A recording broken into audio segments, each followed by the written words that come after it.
Day one of some urban exploring in Luang Prabang, Laos. It's so pretty, it's really tidy, and it's really peaceful. I kind of feel like this is the rich Southeast Asia. We're in the poshy neighbourhood.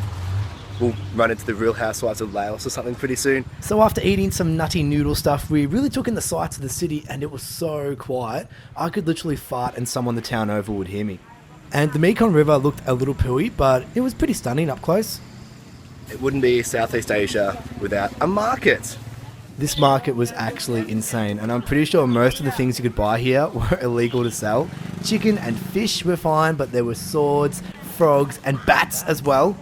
The night market was a little more tame, but most of the stalls sold the same old tapestries and bowls and whatnot, so if you love repetitive homewares, then it's right up your alley. And here's Artie trying on a very ugly shirt. Oh, and we went to this viewing platform, and the view was so good. I'm of course talking about that French tourist. Arrgh. We're currently on a 3-day expedition, which includes visiting monks, riding elephants, and this beautiful waterfall. And this pocket of beauty was in the middle of the jungle, and I'd never felt so refreshed in my life. Oh, gorgeous. The expedition continued to our first homestay, which was such an eye-opener. This village was on top of a mountain with only a couple hundred people, and it was so remote that they even spoke a different version of Lao.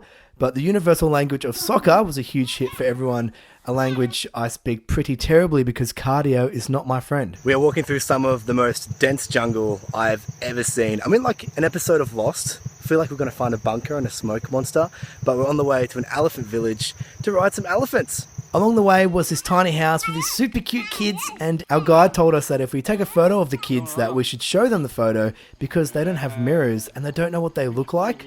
They actually don't know how lucky they have it because when I have a bad hair day, I'm avoiding my reflection at all costs. And after what felt like forever, it was finally elephant riding time. It just felt like sitting on a giant toothbrush. We're on top of an elephant. Yes. I'm really frightened because it's up very high. But his name's Mung, and he's adorable. He's cute. Surprisingly, not the biggest thing I've ever ridden. Oh, and then the guide gave me a bunch of bananas, and I started to peel them because I thought they were for me, but they were actually for Mung, the elephant. Sorry, Mung. Then Artie washed himself in the same river the elephants were literally shitting in. Our Laos trip has come to a close, but the adventure doesn't end. We also headed to Cambodia and Vietnam. You can watch them now.